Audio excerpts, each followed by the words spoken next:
आज के वीडियो में हम वैज्ञानिक पद्धति क्या है और उसकी विशेषताएं, what do you mean by scientific method and significance, इस पर अध्ययन करेंगे, जिसको हम 3 भागों में बांटेंगे। पहला, वैज्ञानिक पद्धति का अर्थ।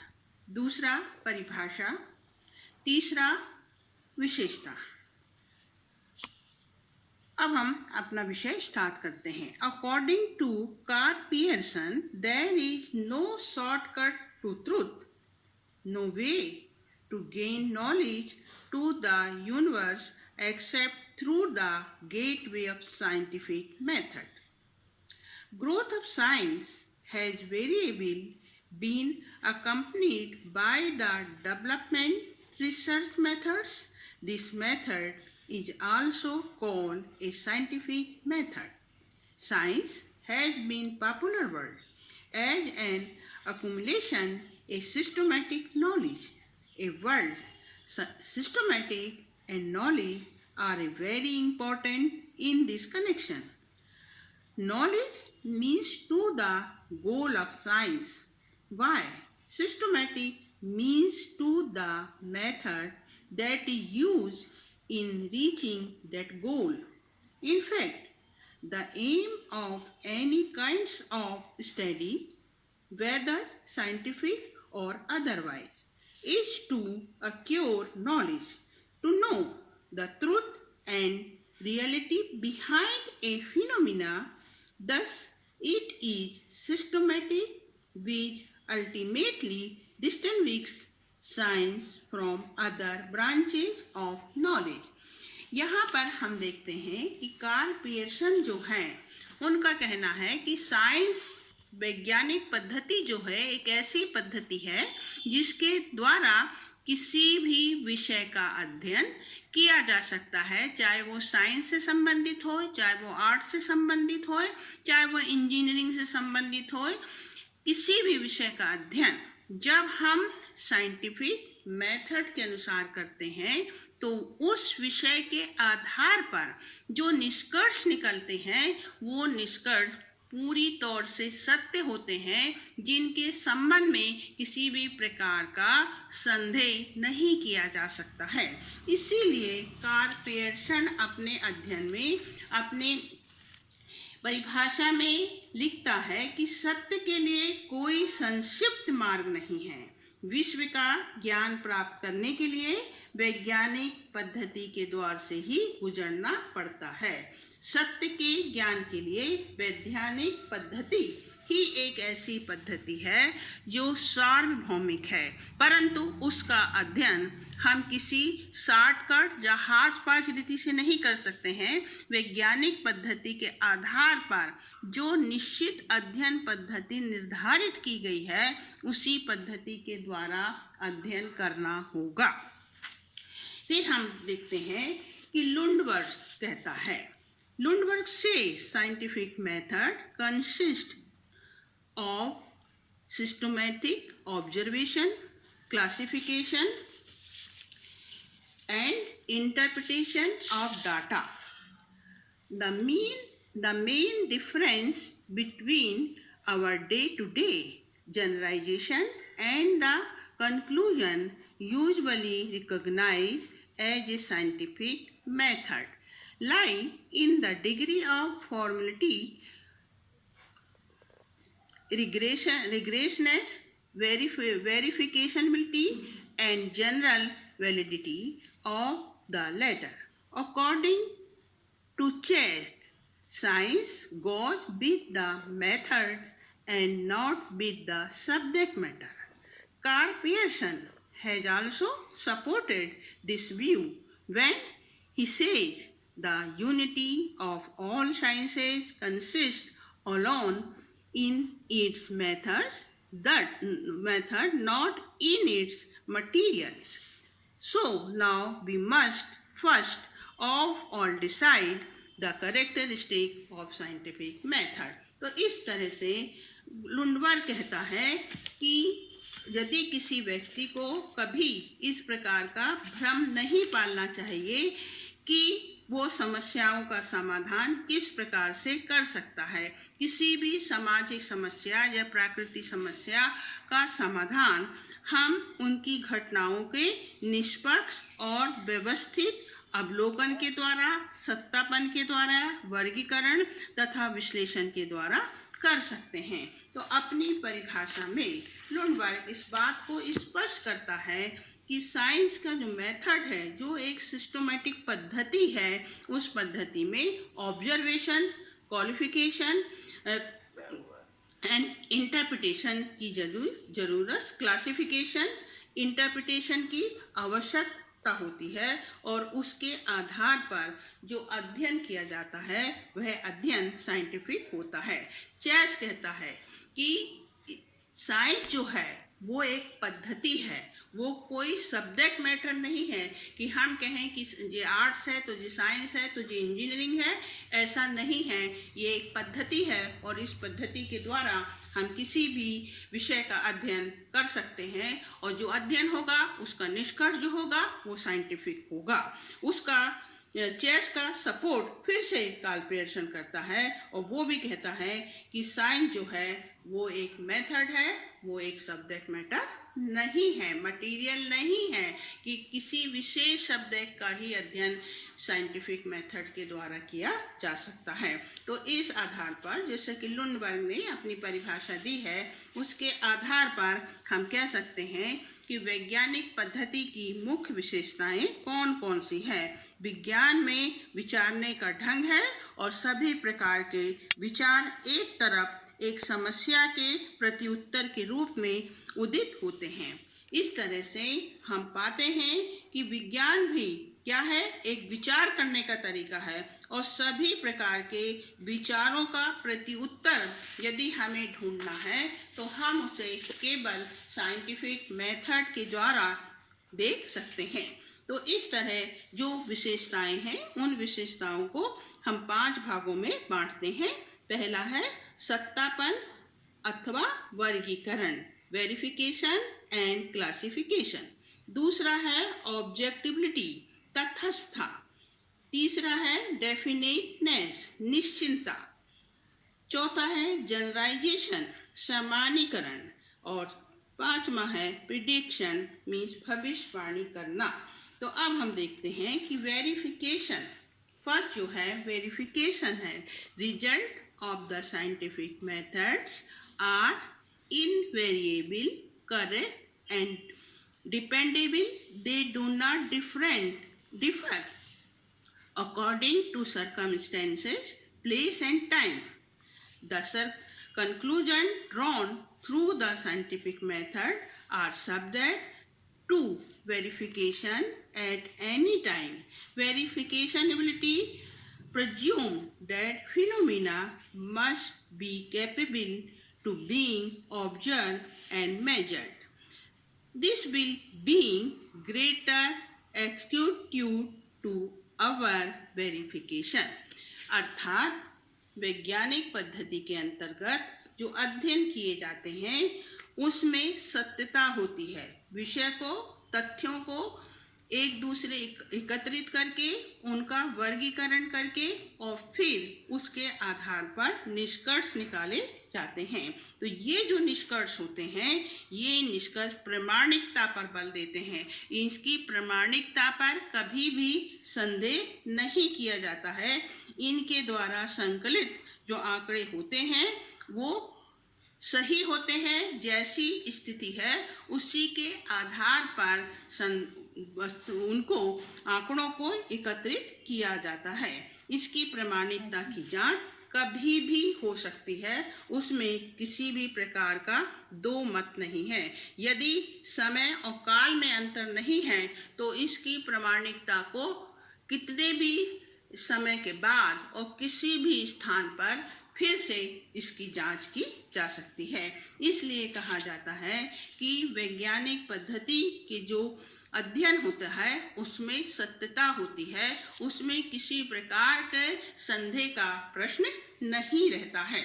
दूसरा जो है objectivity, in the wide sense any means of investigation by which science has been built up as is being developed as title to be called a scientific method.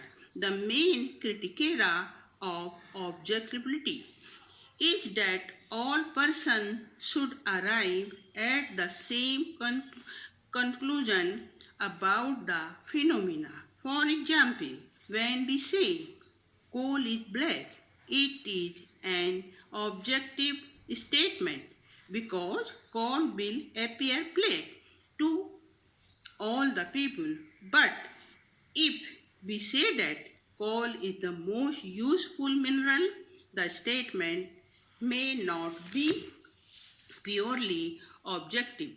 Everyone may not agree to this proposition. तो यहाँ हम देखते हैं कि वैज्ञानिक पद्धति जो होती है उसकी जो दूसरी विशेषता है उसमें वस्तुनिष्ठा होती है। वस्तुनिष्ठा का अर्थ होता है कि वस्तु जैसी है उसको उसी रूप में अध्ययन किया जाता है। उसमें किसी प्रकार से व्यक्ति अपने विचारों को, अपने उद्वेगों से किसी प्रकार को विषय को प्रभावित नहीं कर सकता है। जैसे कि हम देखते हैं कि कोयला काला है, सब देखते हैं कि कोयला काला है और ये बात सत्य है कि कोयला काला है। परंतु यदि हम ये कहें कि कोयला बहुत उपयोगी है तो हमारा ये स्टेटमेंट वैज्ञानिक नहीं हो सकता है, क्योंकि सभी व्यक्ति कोयले का उपयोग जो है वो नहीं करते हैं। इसलिए ये नहीं कहा जा सकता है कि कोयला जो है वो बहुत उपयोगी है। अब हम देखते हैं तीसरी विशेषता क्या है, डेफिनेटनेस, निश्चिंतता। वैज्ञानिक पद्धति में निश्चिंतता रहती है। If a particular conclusion has been drawn as a result of scientific study, it is also definite. Definiteness as much a part of scientific method as the verification. Because of definiteness, specificness becomes a part of those conclusions. Any person can judge and check the definiteness of the facts and conclusions arrive at. वैज्ञानिक पद्धति के ये विशेषता होती है कि उसमें निश्चिंतता होती है। कोई भी जो अध्ययन किया गया है उसमें किसी प्रकार का भ्रम नहीं होता है। वैज्ञानिक पद्धति एक निश्चित पद्धति है जिसका अध्ययन एक स्तर से दूसरे स्तर, तीसरे स्तर, चौथे स्तर में किया जाता है। एक सिस्टमैटिक पद्धति होती है जिसके के द्वारा हम अपने लक्ष्य को प्राप्त कर सकते हैं, उस ज्ञान को प्राप्त कर सकते हैं जिस ज्ञान को हम प्राप्त करना चाहते हैं। तो इसमें किसी भी प्रकार का संदेह नहीं होता है। कोई भी व्यक्ति कभी भी कहीं भी अध्ययन करके इसकी जांच कर सकता है। जैसे हम देखते हैं कि भारत में उन्होंने कहा कि हमारी ग्रोथ ऑफ रेट जो होगी 20 में 7%, मान लो 7% होगी। तो यदि कोरोना नहीं होता तो उसमें किसी प्रकार का अंतर नहीं आता, परंतु परिस्थितियां जब बदल जाती हैं तो किसी भी उसमें अध्ययन में क्या हो जाता है, परिवर्तन दिखाई देता है। तो इस प्रकार से हम देखते हैं कि वैज्ञानिक पद्धति जो होती है एक निश्चित पद्धति होती है और इसमें किसी भी प्रकार के हाच पाच की जरूरत, किसी भी शॉर्टकट मेथड की जरूरत नहीं होती है, ना ही इसमें दर्शन को किसी प्रकार का स्थान होता है। व्यक्ति अपने विचारों के आधार पर यदि कोई विषय की घोषणा करता है, कोई किसी प्रकार का वो विचार बना लेता है तो वो विचार जो है वास्तविक नहीं हो सकता है। जैसे सामान्यतया कहा जाता है कि भारतीय स्त्रियों में होमोग्लोबिन की कमी होती है, तो ये एक दर्शन है, परंतु इसका कोई साइंटिफिक स्टडी नहीं है कि ऐसा होता है। हो सकता है कि कुछ मामलों में ऐसा माना जा सकता है, परंतु यदि इसे एक सिद्धांत के रूप में देखा जाए तो ये किसी भी तरह से साइंटिफिक नहीं हो सकता है। अब हम आते हैं नेक्स्ट पॉइंट के ऊपर। दूसरा है generality. According to Wolf, science is not interested with individual objects or individual groups of objects as such. It is primarily concerned with the types, kinds, or classes of objects and events of which the individual objects or events intended, merely as a specimen or an instance. The aim of science is to trade order in nature. To this end, science seeks to ascertain a common characteristics of types of objects and general law of condition of events. तो इस तरह हम देखते हैं कि ये चौथी जो विशेषता है उसमें कहा जाता है कि वैज्ञानिक पद्धति जो होती है उसमें समानीकरण होता है। समानीकरण का अर्थ होता है कि तथ्यों के आधार पर किसी समान नियम का निर्माण करना। तथ्य इकट्ठे किए जाते हैं, विषय का चुनाव किया जाता है पहले, फिर तथ्य इकट्ठे किए जाते हैं और जो निष्कर्ष निकाले जाते हैं उन निष्कर्ष के आधार पर जो नियम बनते हैं वे नियम किसी एक व्यक्ति विशेष पर या किसी एक ग्रुप के ऊपर या किसी एक जाति के ऊपर आधारित नहीं होते हैं, बल्कि ये जो नियम होते हैं वे नियम संपूर्ण समग्र रूप से सभी के ऊपर क्या होते हैं, लागू होते हैं। जैसे हम देखते हैं कि जनरली हम यदि चावल खरीदने जाते हैं तो चावल के बोरे के ऊपर एक हाथ डाल के देखते हैं कि उसका किस प्रकार का चावल है, उसकी प्रकृति के बारे में, उसके प्रकार के बारे में हम जानकारी लेते हैं और एक मुट्ठी चावल के आधार पर हम पूरे बोरे के चावल कैसा है इसके संबंध में ज्ञान प्राप्त कर लेते हैं। ठीक इसी प्रकार से वैज्ञानिक पद्धति के अंतर्गत जो नियम बनते हैं उन नियमों के आधार पर हम पाते हैं कि वे नियम पूरे समाज के ऊपर लागू किए जाते हैं।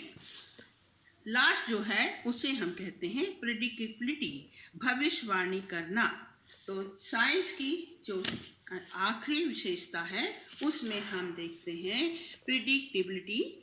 Another characteristic of science is that its result can be predicted with sufficient accuracy. For example, we can say with certainty that if temperature of water is reduced to 0 degree, it will be changed into ice, or that full moon will appear on a particular day.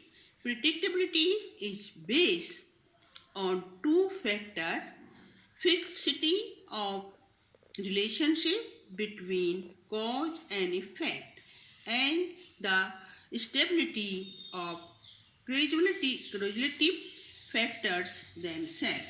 Means science के द्वारा यदि अध्ययन किया जाता है तो उस अध्ययन के आधार पर हम पूर्व अनुमान लगा सकते हैं, मतलब भविष्यवाणी कर सकते हैं कि इस दिन ऐसा होगा।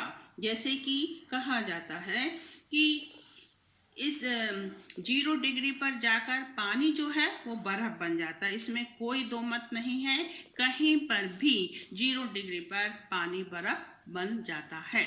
दूसरा यदि हम उदाहरण लेते हैं कि यदि अध्ययन वैज्ञानिक पद्धति के आधार पर किया जाता है तो आप पाते हैं कि कैलेंडर में पहले से निर्धारित कर दिया जाता है कि इस दिन चंद्र ग्रहण पड़ेगा, इस दिन सूर्य ग्रहण पड़ेगा और निश्चित उसी समय उसी दिन ये चंद्र ग्रहण और सूर्य ग्रहण पड़ते हैं। तो इस तरह से साइंटिफिक मेथड के द्वारा यदि अध्ययन किया गया है तो उस अध्ययन में किसी प्रकार का अंतर नहीं होगा और उस निष्कर्ष के आधार पर भविष्यवाणी की जा सकती है। और सामान्यतया भविष्यवाणी जो होती हैं यदि वैज्ञानिक पद्धति के आधार पर अध्ययन किया गया है तो निश्चित रूप से वो पूरी तौर से सही होंगी।